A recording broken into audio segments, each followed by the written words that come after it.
Maya Johnson was 24 years old, working 3 jobs just to survive in Atlanta. By day, she cleaned offices.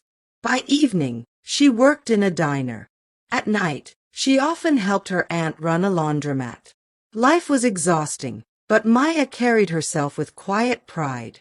One Saturday, her cleaning company assigned her to an upscale mansion on Peachtree Street. It was said to belong to Jordan Carter, a billionaire tech mogul known for his sharp suits, expensive cars, and cold demeanor. Maya had only seen him once in a magazine, his expression unreadable as though the world were beneath him. That morning, Maya packed her cleaning supplies into her small Toyota and whispered, "Lord, give me strength." She had no idea her life was about to shift in ways she couldn't imagine. When she stepped into the mansion, marble floors gleamed under crystal chandeliers. Every corner screamed wealth. Maya's sneakers squeaked softly as she dragged the mop bucket along. She reminded herself, "Do your job, don't touch anything, and leave quietly." Hours later, she climbed the sweeping staircase to the master bedroom.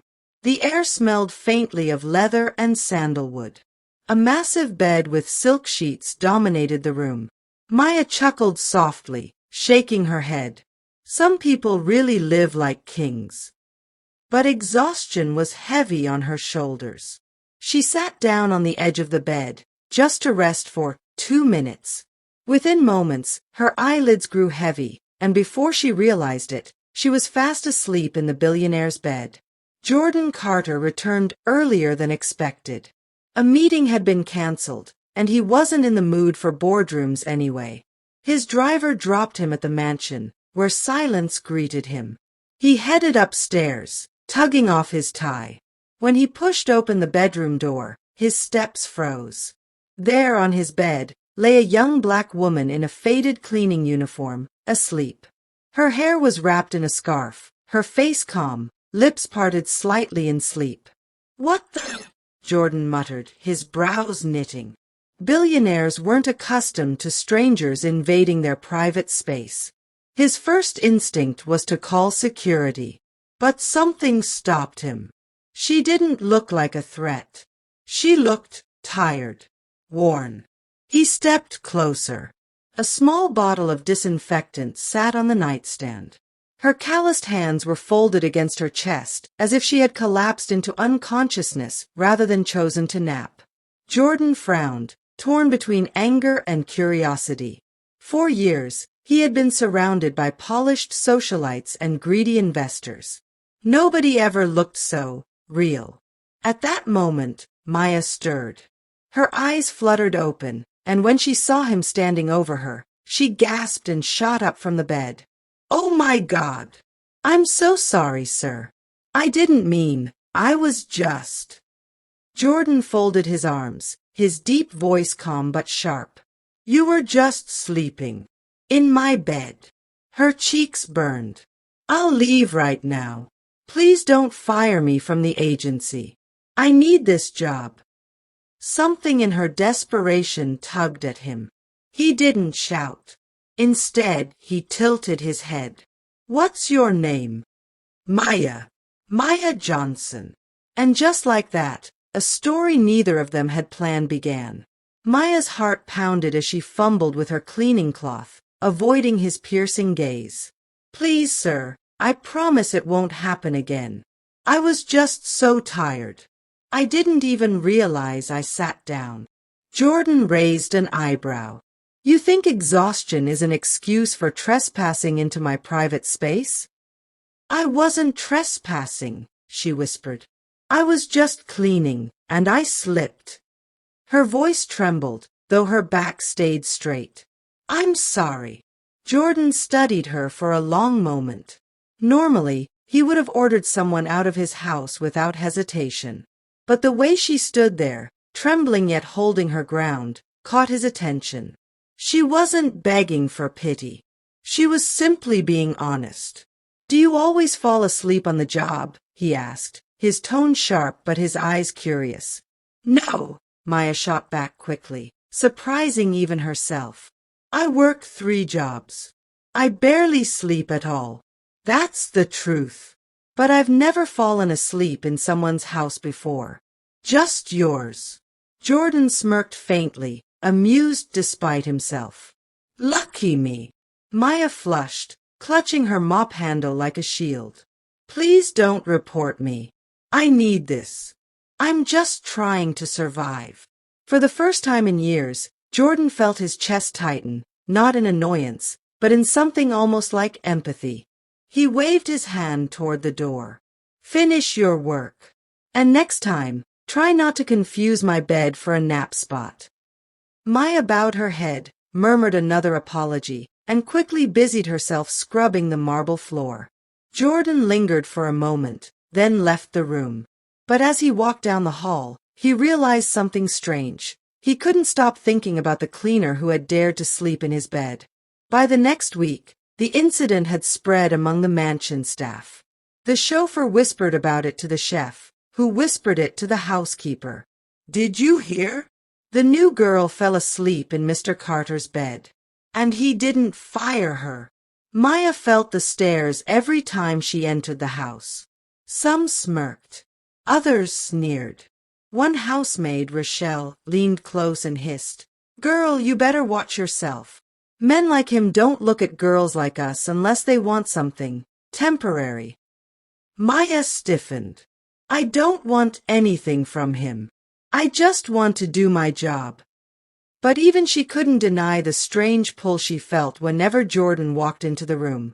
He had an aura, confident, commanding, yet distant. He never raised his voice, but when he spoke, everyone listened. One evening, Jordan came home to find Maya dusting the bookshelves in his study. He paused at the door. Still here? She turned, startled. Yes, sir. Just finishing up. He glanced at the clock. It's past 9. I had to cover for someone else today, she explained, her voice soft. I don't mind. Work keeps me focused. Jordan stepped inside, loosening his cufflinks. He studied her closely. Focused on what? Maya hesitated. On not giving up. On keeping my family afloat. She bit her lip. Life hasn't been kind, but quitting isn't an option. Something in her tone stirred a memory in him, his own mother, working double shifts before his fortune was made. He leaned against the desk. You speak like someone twice your age. I've had to grow up twice as fast, she replied. Their eyes locked. For a moment, the billionaire and the cleaner simply saw each other. No walls, no titles, just two weary souls carrying different weights. The next Saturday, Jordan surprised everyone. He asked Maya to stay after work. For what? She asked cautiously, clutching her cleaning gloves. Dinner, he said simply. The chef nearly dropped a pan. The other maids exchanged wide-eyed glances. Billionaires didn't invite cleaners to dine with them. But Jordan didn't explain himself, and nobody dared to question him. Maya sat at the edge of the long oak dining table, feeling completely out of place. Her faded dress and worn shoes looked pitiful compared to the gleaming silverware and crystal glasses. Jordan entered in a navy suit, casual yet elegant. He noticed her discomfort and smirked. Relax. It's just food. I don't bite. She managed a small smile. That's easy for you to say. The chef served roasted chicken, garlic potatoes, and fresh salad. Maya stared at the plate, almost afraid to touch it. This is more than I usually eat in a week, she admitted softly. Jordan's expression softened. Then eat. No one should work as hard as you do and go hungry. As they ate, conversation flowed more easily than either expected. She told him about her mother's illness, her younger brother's college dreams, and her endless hustles to keep the family afloat. He told her, though cautiously, about the loneliness of wealth, how success had cost him trust, friendships, even love. By the end of dinner, Maya laughed for the first time in weeks. Jordan leaned back, watching her with an expression he hadn't worn in years, genuine admiration. 2 weeks after the unexpected dinner, the mansion had settled into a fragile new rhythm. Jordan was still the CEO who signed paychecks with a pen that cost more than Maya's monthly rent, but he'd begun arriving home earlier, asking questions of the staff he'd once nodded past. And when Maya was assigned his wing, he lingered near door frames, pretending to check emails while secretly listening to the quiet steadiness in her voice as she hummed gospel under her breath. Not everyone applauded the change. Rochelle cornered Maya in the pantry, arms folded, lips pursed. "Girl, millionaires don't blink at us, much less billionaires." "What's his angle?" "He doesn't have one," Maya replied. "He's just human." "Men like him become human when they want something," Rochelle said. "And when they done, you'll be the one left sweeping up the pieces." Maya didn't answer. She went back to restocking tea canisters, refusing to let suspicion write the story for her. Later that week, Jordan held a small strategy meeting at the mansion. His chief of staff, Raymond, clicked through slides about a new philanthropic initiative, Carter Code, free after-school coding labs in low-income neighborhoods. When the meeting ended, the suits streamed out, leaving the scent of cologne and ambition in their wake. Jordan stayed back, frowning at the numbers. "Be honest," he said when he noticed Maya dusting the console table near the doors. "If we put labs in neighborhoods that have broken roofs and empty fridges, does coding help?" Maya leaned on her feather duster, surprised to be asked. "It can, but not if it's a ribbon cutting. Kids need mentors who show up when the cameras leave. And stipends. People can't volunteer on empty stomachs." Jordan's eyes warmed. Stipends. Mentors. Show up when the cameras leave. He typed notes. "You've given this thought." "I grew up wishing somebody would ask me what I needed," she said softly. "Nobody did. So I ask myself now. And I answer." A quiet beat stretched between them. Then heels clicked on marble. A woman in a cream sheath dress, diamonds like shards of ice at her ears, swept into the room. She was stunning and pointed, the kind of beauty that copyrights a room. "Jordan." Her smile didn't reach her eyes. "You missed lunch." "Kendra." He straightened. Something came up. Kendra glanced at Maya, dismissive at first, then curious when she noticed the notebook in Jordan's hand and the closeness of their stance. "And you are?" "Maya." "I'm with housekeeping," Maya said, stepping back. Kendra's smile sharpened. "Ah." She looked back at Jordan. "Your gala is next Friday. I assume you'll be bringing someone."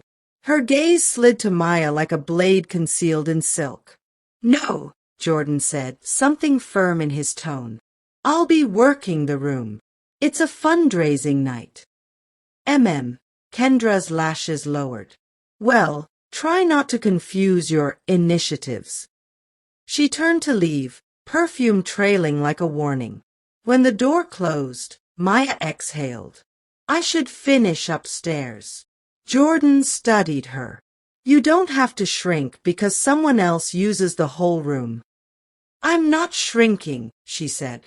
"I'm choosing not to be the story in a house that isn't mine." She walked away before her hands could betray a tremor she refused to name. The gala arrived with polished floors, gold uplighting, and whispers that traveled faster than waiters. The Carter Foundation banners gleamed, reporters hovered near the step and repeat, angling for shots of celebrities and city officials. Maya wasn't invited, of course.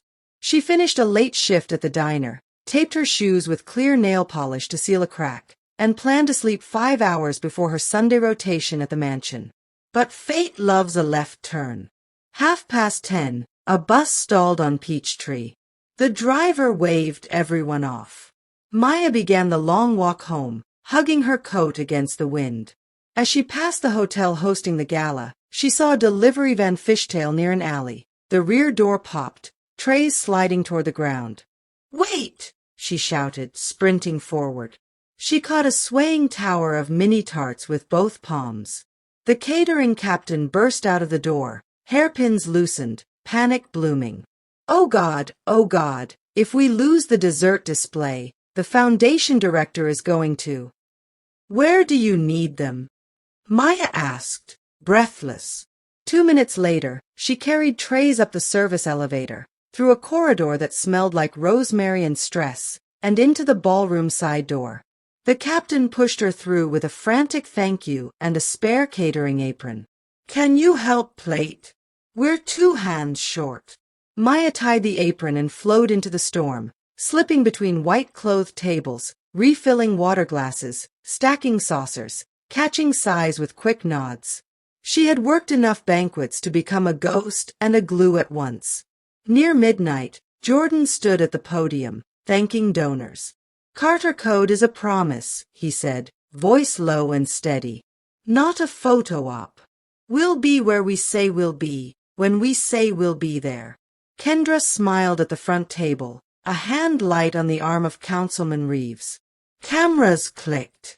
A blogger with a sharp bob and sharper pen scanned the room for a hook. And then the hook walked out from behind the dessert tower. Maya, balancing a tray of espresso cups, caught Jordan's eye. Surprise flickered across his face, then something like pride. He recovered, finishing his remarks. Applause rolled. As the band struck a Motown classic, Kendra intercepted him. What is she doing here? Helping, Jordan said. Helping what? Your image. Her smile was all teeth. Press will eat this. Billionaire's new charity. Billionaire's new project. Billionaire's new pet. Jordan's jaw ticked. Enough. Kendra's voice softened into velvet laced with poison. You worked too hard to climb out of the mud to get dragged back into it. Have your programs, your promises. But don't mistake a cleaner for a partner.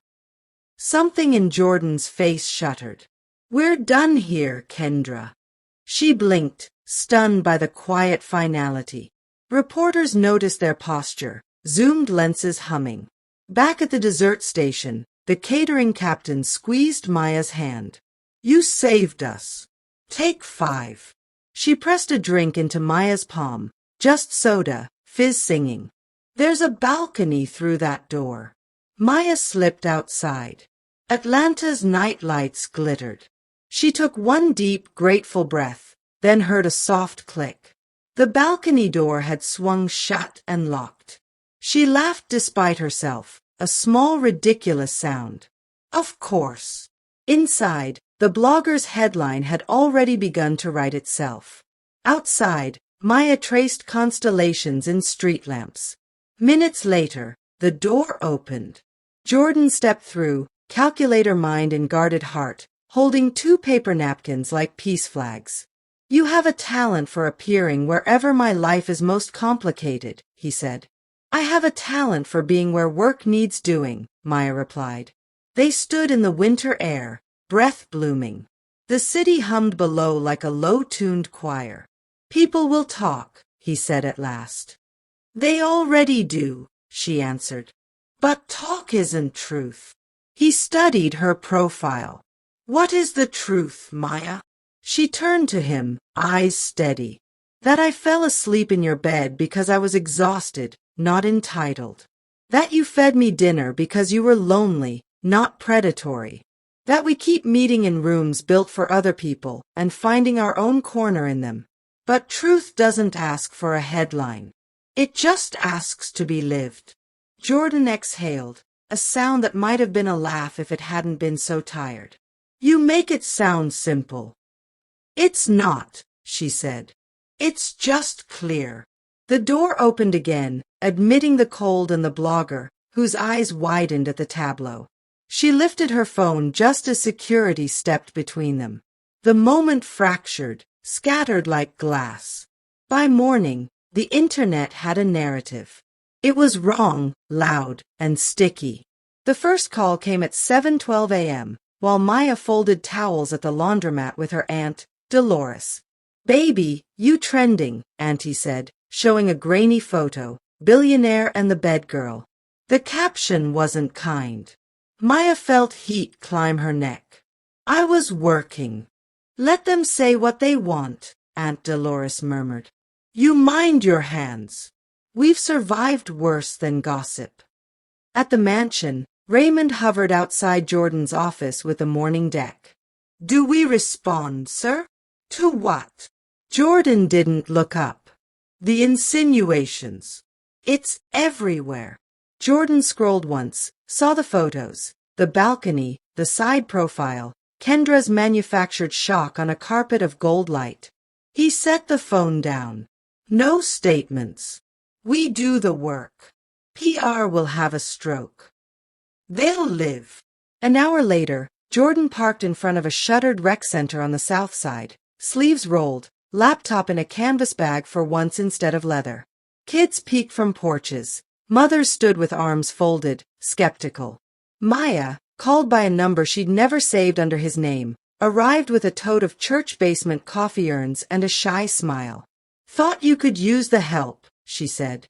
I can, he answered, meaning more than the chair she unfolded. They spent the morning sitting with the neighborhood association, not talking, just listening. When people finished, Maya repeated what she'd told him weeks ago. Stipends, mentors, promises kept past the photo hour. She asked who wanted to be hired to run the program. Hands lifted, cautious at first, then with conviction. At noon, they opened the rec center doors for the first coding lab signups. The line wound around the block. Raymond texted a photo, then a question mark. Jordan replied with 3 words. This is the statement. By evening, Kendra went on local TV with a velvet-voiced monologue about concern. The host's eyebrows did sympathetic climbs. The blogger posted a second piece. Cleaner confirms relationship? Maya hadn't confirmed anything. She hadn't said a word. That night, her younger brother, Elijah, called from campus. Sis, people are talking reckless. Let them, she said, voice shaking only a little. Are your books covered for next semester? Yeah, he said quietly. Because of you. Then we're fine. 2 days later, the foundation board convened an emergency session. Half wanted distance. The other half wanted to monetize the attention. Jordan listened, stone still. Let me be clear, he said at last. Carter Code will launch on schedule. We will hire locally, pay fairly, and show up weekly. We will not exploit a woman who helped when trays hit the pavement. If your concern is optics, resign. If your concern is impact, get comfortable with discomfort. Silence spread like ink. One board member slid a resignation letter across the table with trembling dignity. 2 others followed. Jordan nodded once. Raymond, post the openings tonight. After the meeting, he found Maya in the garden courtyard, refilling bird baths with a hose because the grounds crew was short-staffed. Sunlight freckled her face. You didn't owe me that, she said without preface. I didn't do it for you, he said, and winced at the bluntness before adding, I did it for the person I want to be. She studied him for a long moment. Then thank you for wanting to be better out loud. A breeze stirred the lemon trees. Somewhere, a finch sang like a cracked bell mending itself. Stories cling. That's their nature. Even as Carter Code signed leases for 2 labs and posted jobs with living wages, the internet kept sorting Maya into the oldest boxes. Cinderella, schemer, saint, distraction. None fit. One afternoon, Maya's mother, Lorraine, soft-eyed, lungs thinner than the pills could repair, asked to sit on the porch. Tell me about him, she said, voice a little breath in a big world. He listens, Maya said. He's loud in rooms but quiet inside. He made himself out of will and luck. He's learning humility that isn't pretending to be small. Lorraine smiled. You sound like you like him. I do, Maya whispered, surprised by how heavy and how light the truth felt. But I don't like the world that comes with him. Baby, the world comes with everyone. Even us. We just carry ours in plastic bags that break on the bus. Lorraine squeezed her hand. If he's willing to carry yours with you, and you're willing to carry his, you'll both get where you're going. At the mansion, the staff shifted from gossip to grudging respect as trucks unloaded laptops at the rec center and stipends hit bank accounts on time. Rochelle approached Maya in the hallway, worry dimming the sharpness in her voice. "You could." "I'm standing," Maya said. "Some days that's the most and the best." "Okay," Rochelle nodded. "For what it's worth. I was wrong about him. He looks at you like somebody who knows their own way home." Maya's laugh was small, sincere. "I do." That evening, Jordan's estranged father, Arthur, once a warehouse foreman who'd chosen pride over an apology, showed up at the gate. It was the first time he'd come in 10 years. Jordan considered ignoring the call box. He pressed the button instead. They sat in the study, two men wearing the same stubborn set of jaw. "I saw the news," Arthur said. "And the program. I figured you might need a wrench and a man who knows how to patch a roof before you plug in a server." Jordan blinked. The apology was a blueprint, crooked but usable. "I could use that," he said. "We start on Saturday." Arthur stood. "I'll bring my tools." He hesitated. "And your mom sent sweet tea." After he left, Jordan sat in the quiet room for a long time, the scent of sugar and lemons pulling a decade's worth of hurt into a corner where it could finally rest. Opening day at the Southside Lab looked like a block party that paid its volunteers. Barbers offered free cuts. The corner bakery donated boxes of sweet rolls. Arthur hammered while teenagers painted murals from stencils a local artist had sketched. Maya wore a t-shirt that said staff in block letters, which felt like a small miracle. A news crew came. This time, the story was anchored by a grandmother whose eyes shone as she watched her grandson debug his first loop. "He ain't smiled like that since his daddy left," she told the camera. Kendra arrived, immaculate in linen. She cornered the blogger who'd written the first piece and tried to feed her a second. The blogger listened, then looked around at stipends being handed out, at mentors high-fiving kids, at Arthur tightening a hinge and Jordan carrying folding tables without theatrics. She closed her notebook. "I think the story is here," she said, and walked away. Kendra approached Jordan last, brittle calm lacquered over something raw. "You embarrassed me," she said quietly. "We embarrassed ourselves when we thought image mattered more than people," he replied. "I'm choosing better. And her." Kendra's chin lifted toward Maya, who was kneeling beside a 10-year-old and teaching him how to name variables after superheroes. Jordan followed the line of her gaze, and his voice softened into something he couldn't disguise. "She chose better before I knew how." That night, when the last cable was coiled and the last broom leaned against a wall, Jordan found Maya sitting on the rec center stage, feet swinging. The room echoed with the kind of silence that feels like a held breath. "I don't know where this goes," he said, stopping a few feet away so she had clear space to leave. "Me either," she admitted. "But I know where it doesn't go. It doesn't go to a place where I stop being myself." "Deal," he said. "I won't be anyone's rescue fantasy. I won't ask you to be mine." "Deal," she echoed, and for the first time, they smiled with the same shape. Weeks passed. The labs filled, then waitlisted. Arthur taught an unofficial course on fixing leaky faucets because computers don't help when water eats drywall. Lorraine visited on good days, wrapped in a crocheted shawl that volunteers swore was enchanted because kids worked quieter around it. One afternoon, a courier delivered a thick envelope to the laundromat. Inside, a scholarship offer underwritten by a donor who wanted to remain anonymous, for Maya Johnson to pursue an accelerated IT support certificate and community leadership coursework, evening classes, stipend included. There was no signature, but the stapled note said, "You already lead." This is just language for rooms that insist on a vocabulary test. Maya knew exactly whose pen translated her life into paper, and exactly why he hadn't signed. She mentioned it that evening, standing beneath the lemon trees. "I'm not a charity case." "I know," Jordan said. You're a partner I'm not entitled to claim. Maya turned the envelope in her hands. Will classes make me different in the ways you need? I don't need you different, he said, and meant it so hard his voice almost broke. I need you free. She breathed in, breathed out. Then yes. They didn't kiss. They didn't need to. Agreement can be more intimate than a vow. Inside, Rochelle was pinning a paper to the staff corkboard. Community potluck, Saturday. Bring what your grandmama would be proud of. Someone added a heart. Someone else added, no raisins in the potato salad. On Saturday, the mansion kitchen belonged to cast iron skillets and cinnamon. Staff laughed without whispering.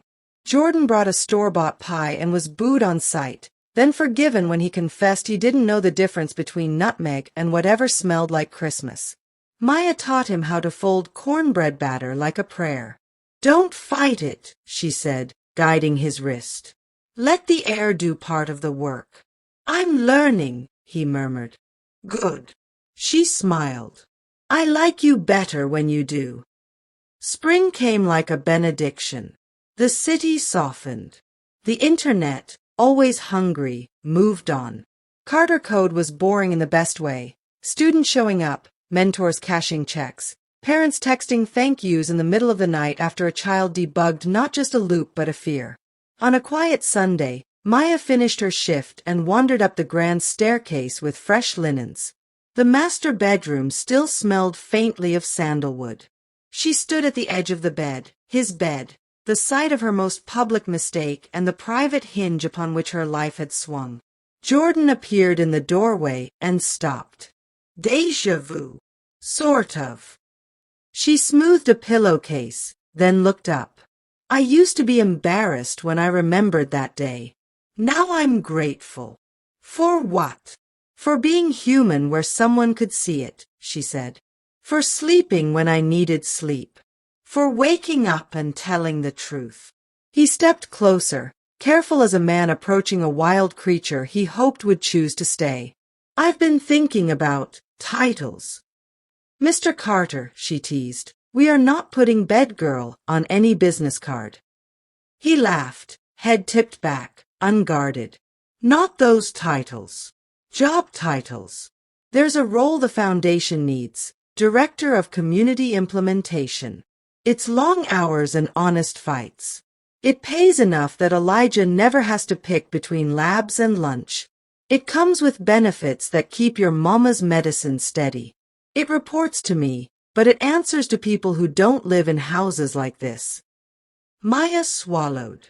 And if I say yes, will you expect me to say yes to us? No, he said, so quickly it was almost a vow.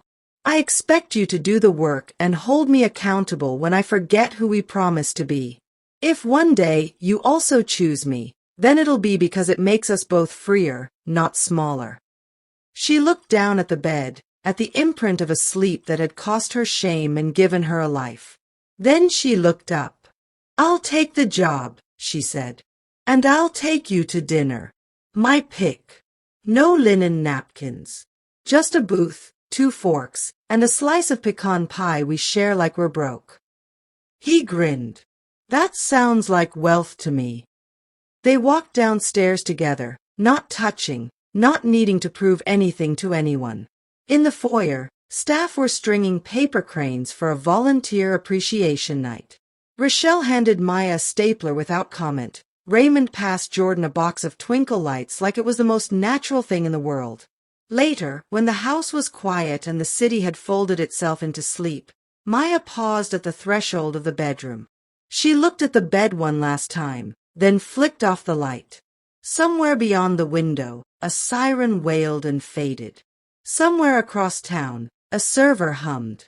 Somewhere in a lab painted with a mural of children flying kites made of code, a laptop charged for tomorrow's lesson. And in a mansion on Peachtree Street, a billionaire and a cleaner, both remade by work and truth, kept the promise they'd spoken without scripts. Show up, pay fairly, and always choose the hard way that leads to freedom.